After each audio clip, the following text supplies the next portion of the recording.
I'm gonna read about I'm gonna read What If Shakespeare Had Had a Sister by Virginia Woolf. It was disappointing not to have brought back in the evening some important statement, some authentic fact. Women are poorer than men because this or that. Perhaps now it will be better to give up seeking for the truth and receiving on one's head an avalanche of opinion hot as lava, discolored as dishwater. It would be better to draw the curtains, to shut out distractions, to light the lamp, to narrow the inquiry, and to ask the historian, who records not opinions but facts, to describe under what conditions women lived, not throughout the ages, but in England, say in the time of Elizabeth. For it is a perennial puzzle why no woman wrote a word of that extraordinary literature when every other man, it seemed, was capable of song or sonnet. What were the conditions in which women lived, I asked myself, for fiction, imaginative work that is not dropped like a pebble upon the ground as science may be. Fiction is like a spider's web, attached ever so lightly perhaps, but still attached to life at all four corners. Often the attachment is scarcely perceptible. Shakespeare's plays, for instance, seem to hang there complete by themselves, but when the web is pulled askew, poked up at the edge, torn in the middle, one remembers that these webs are not spun in midair by incorporeal creatures, but are the work of suffering human beings and are attached to grossly material things like health and money and the houses we live in. I went therefore to the shelf where the history stands and took down one of the latest, Professor Trevelyan's History of England. Once more I looked up woman, found position of, and turned to the pages indicated. Wife beating, I read, was a recognized right of man and was practiced without shame by high as well as low. Similarly, the historian goes on, the daughter who refused to marry the gentleman of her parents' choice was liable to be locked up, beaten, and flung about the room, without any shock being inflicted on public opinion. Marriage was not an affair of public affection, of affair of personal affection, but of family avarice, particularly in the chivalrous upper classes. Betrothal often took place while one or both of the parties was in the cradle, and marriage when they were scarcely out of the nurse's charge. That was about 1470, soon after, 1470, soon after Chaucer's time. The next reference to the position of woman is some 200 years later in the time of the Stuarts. It was still the exception for women of the upper and middle class to choose their own husbands, and when the husband had been assigned, he was lord and master, so far at least as law and custom could make him. Yet even so, Professor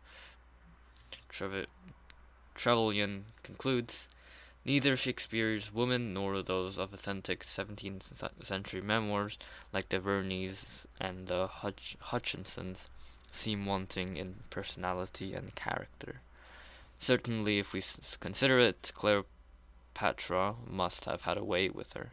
Lady Macbeth, one would suppose, had a will of her own. Rosalind, one might conclude, was an attractive girl. Professor Trevelyan is speaking no more than the truth when he remarks that Shakespeare's women do not seem wanting in personality and character. Not being a historian, one might go even further and say that women had burned like beacons in all the works of all the poets from the beginning of time. Clytemnestra, Antigone, Cleopatra, Lady Macbeth, Phaedra, Cressida, Rosalind, Desdemona, the Duchess of Malfi among the dramatists, then among the prose writers, Millamant, Clarcia, Becky Sharp, Anna Karenina, Emma Bovary, Madame de Guermantes. The names flock to mind, nor do they recall women lacking in personality and character.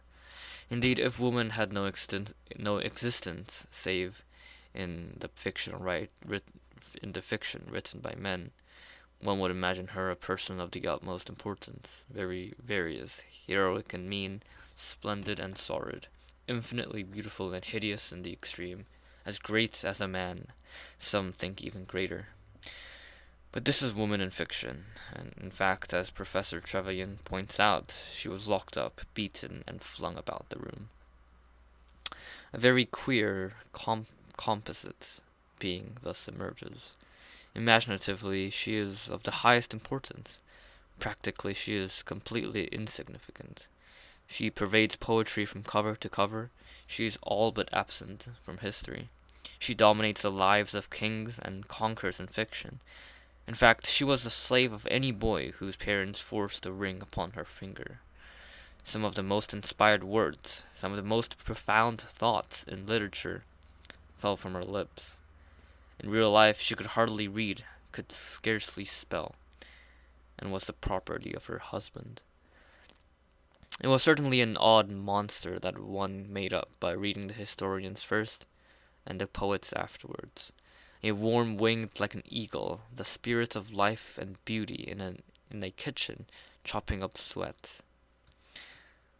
But these monsters, however amusing to the imagination, have no existence in fact.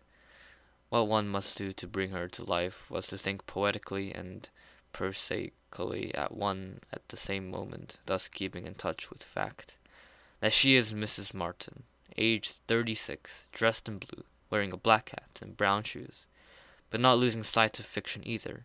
That she is a vessel in which all sorts of spirits and forces are coursing and flashing perpetually. The moment, however, that one tries his method with the Elizabethan woman, one branch of illumination fails. One is held up by the scarcity of facts. One knows nothing detailed, nothing perfectly true and substantial about her. History scarcely mentions her. And I turned to Professor Trevelyan again to see what history meant to him. I found by looking at his chapter headings that it meant the manor court and the methods of open field agriculture, the Cistercians and sheep farming, the Crusades, the University, the House of Commons, the Hundred Years' War, the War on the Roses, of the Roses, the Renaissance scholars, the dissolution of the monasteries, agrarian and religious strife, the origin of English sea power, the Armada, and so on. Occasionally, an individual woman is mentioned, an Elizabeth or a Mary, a queen or a great lady, but by no possible means could middle-class women with nothing but brains and character at their command have taken part in any of the great movements which, brought together, constitute the historian's view of the past. Nor shall we find her in any collection of anecdotes. Aubrey hardly mentions her. She never writes her own life and scarcely keeps a diary. There are only a handful of her letters in existence. She left no plays or poems by which we can judge her. Here, am I asking why women did not write poetry in the Elizabethan age? And I am not sure how they were educated, whether they were taught to write, whether they had sitting rooms to themselves, how many women had children before they were 21, what, in short, they did from 8 in the morning till 8 at night. They had no money, evidently, according to Professor Trevelyan. They were married whether they liked it or not before they were out of nursery, at 15 or 16 very likely. It would have been extremely odd, even upon the showing, had one of them suddenly written the plays of Shakespeare, I concluded, and I thought of that old gentleman, who is dead now, but was a bishop, I think, who declared that it was impossible for any woman, past, present, or to come, to have the genius of Shakespeare. He wrote to the papers about it. He also told a lady who applied to him for information that cats do not, as a matter of fact, go to heaven, though they have, he added, souls of a sort. How much thinking those old gentlemen used to save one. How the borders of ignorance shrank back at their approach. Cats do not go to heaven. Women cannot write the plays of Shakespeare. Be that as it may, I could not help thinking, as I looked at the works of Shakespeare on the shelf, that the bishop was right at least in this. It would have been impossible, completely and entirely, for any woman to have written the plays of Shakespeare in the age of Shakespeare. Let me imagine, since facts are so hard to come by, what would have happened had Shakespeare had a wonderfully gifted sister, called Judith, let us say. Shakespeare himself went, very probably, his mother was a heiress to the grammar school where he may have learned Latin, Ovid, Virgil, and Horace, and the elements of grammar and logic. He was, it is well known, a wild boy who poached rabbits, perhaps shot a deer, and had, rather sooner than he should have done, to marry a woman in the neighborhood who bore him a child rather quickly than was right. That escaped that escapade sent him to seek his fortune in London. He had, it seemed, a taste for the theatre. He began by holding horses at the stage door. Very soon he got work in the theatre, became a very successful actor, and lived in the hub of the universe, meeting everyone, knowing everything, practicing his art on the boards, exercising his wits in the streets, and even getting access to the palace of the queen. Meanwhile, his extraordinarily gifted sister, let us suppose, remained at home. She was as adventurous, as imaginative, as agog to see the world as he was. But she was not sent to school. She had no chance of learning grammar and logic, let alone of reading Horace and Virgil. She picked up a book now and then, one of her brothers perhaps, and read a few pages. But then her parents came in and told her to mend the stockings or mind the stew, and not moon about with books and papers. They would have spoken sharply but kindly, for they were substantial people who knew the conditions of life for women and loved their daughter. Indeed, more likely than not, she was the apple of her father's eye. Perhaps she scribbled some pages up in an apple loft on the sly, but was careful to hide them or set fire to them. Soon, however, before she was out of her teens, she was to be betrothed to the son of a neighboring wool stabler. She cried out that marriage was hateful to her, and for that she was severely beaten by her father. Then she ceased to scold her. He begged her instead not to hurt him, not to shame him in this matter of her marriage. He would give her a chain of beads or of fine petticoats, he said, and there were tears in his eyes. How could she disobey him? How could she break his heart? The force of his own gift alone drove her to it. She made up a small parcel of her belongings, let herself down by a rope one summer's night, and took the road to London. She was not 17. The birds that sang in the hedge were not more musical than she was. She had the quickest fancy, a gift like her brother's, for the tune of words. Like him, she had a taste for the theatre. She stood at the stage door. She wanted to act, she said. Men laughed in her face. The manager, a fat, loose-lipped man, scoffed. He bellowed something about poodles dancing and women acting. No woman, he said, could possibly be an actress. He hinted, you can imagine what. She could get no training in her craft. Could she even seek her dinner in a tavern or roam the streets at midnight? Yet her genius was for fiction, and lusted to feed abundantly upon the lives of men and women, and the study of their ways. At last, for she was very young, oddly like Shakespeare, the poet in her face, with the same grey eyes and rounded brows, and at last, Nick Green, the actor-manager, took pity on her.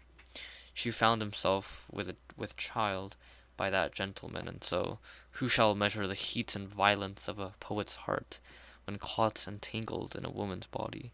Killed herself, one winter's night, and lies buried at some crossroads where the omnibuses now stop outside the Elephant and Castle. That, more or less, is how the story would run, I think, if a woman in Shakespeare's day had had Shakespeare's genius. But for my part, I agree with the deceased bishop. If such he was, it is unthinkable that any woman in Shakespeare's day could have had Shakespeare's genius. For genius like Shakespeare's is not born among laboring, uneducated, servile people. It was not born in England among the Saxons and the Britons. It is not born today among the working classes. How then could it have been born among women whose work began, according to Professor Trevian's, almost before they were out of the nursery, who were forced to it by their parents and held to it by all the power of law and custom? Yet genius of a sort must have existed among women, as it must have existed among the working classes. Now and again, an Emily Bronte or a Robert Burns blazes out and proves its presence, but certainly it never got itself onto paper. When, however, one reads of a witch being ducked, of a woman possessed by devils, of a wise woman selling herbs, or even of a very remarkable man who had a mother, then I think we were on the track of a lost novelist, a suppressed poet, of some mute and inglorious Jane Austen, some Emily Bronte who dashed her brains out on the moor, or moped and mowed about the highways, crazed with the torture that her gift had put her to.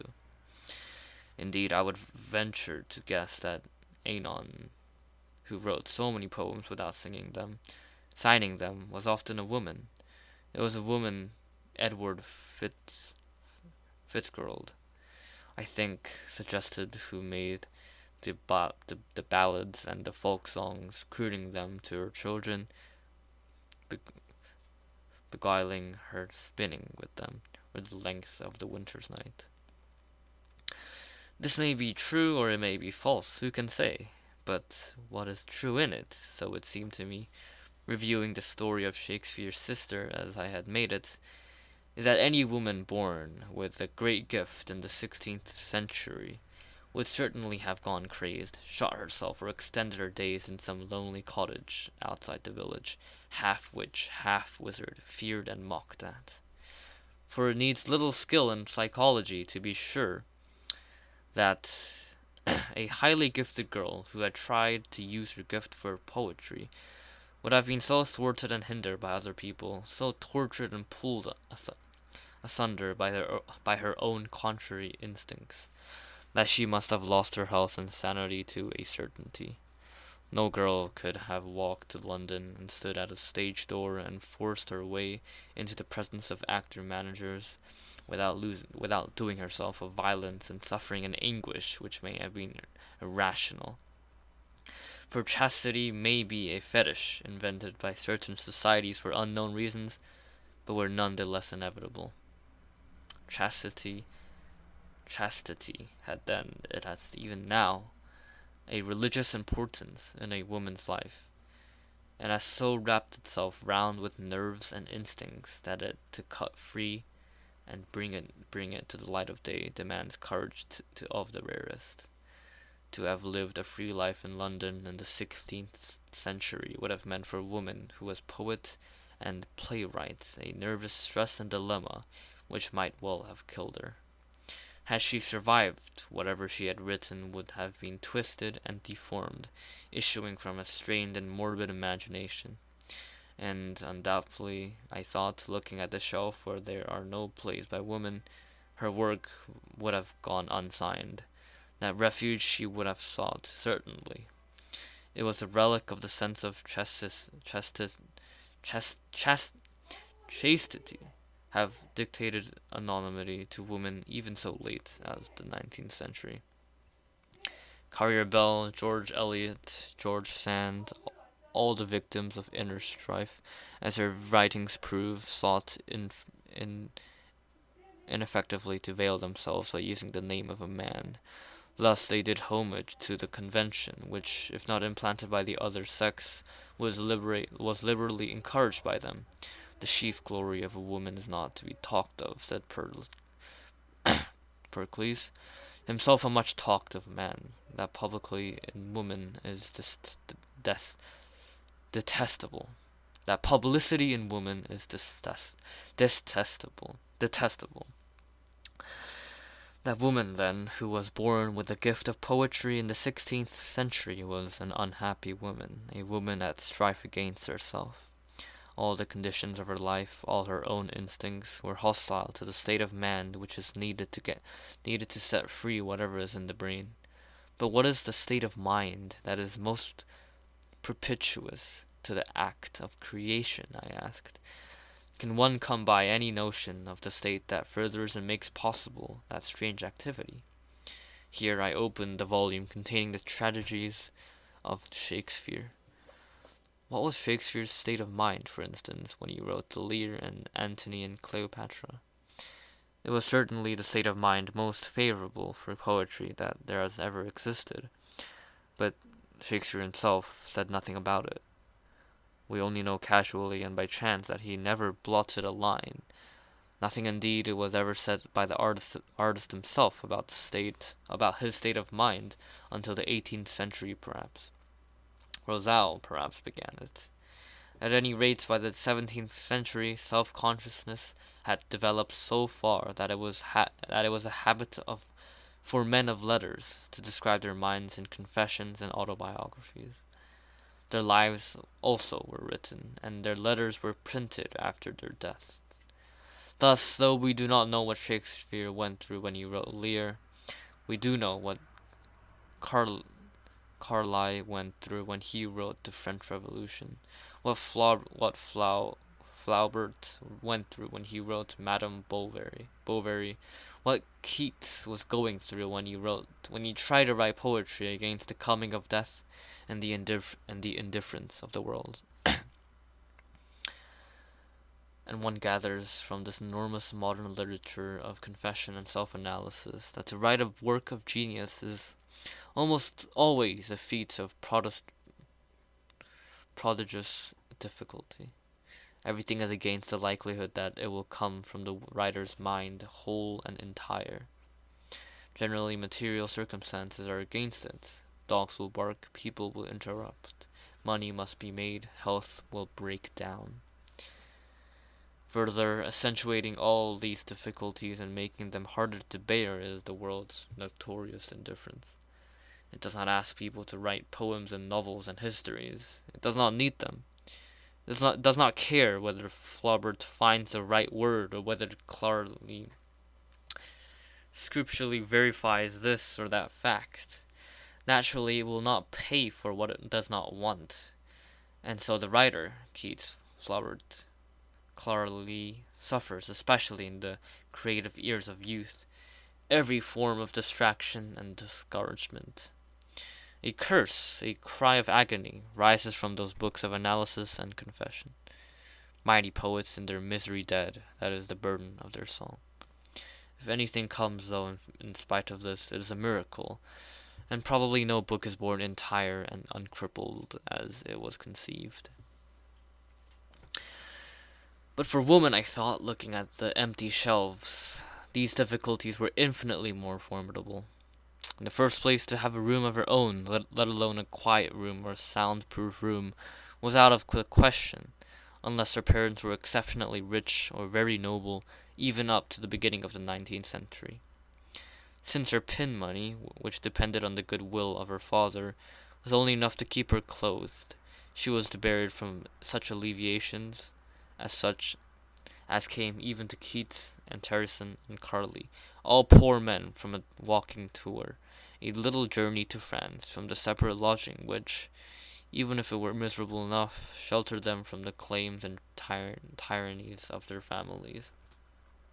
Such material difficulties were formidable, but much worse were the immaterial.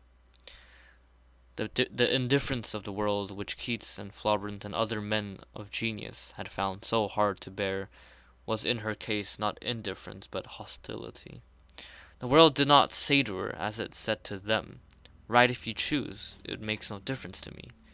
The world said with a guffaw, "Write?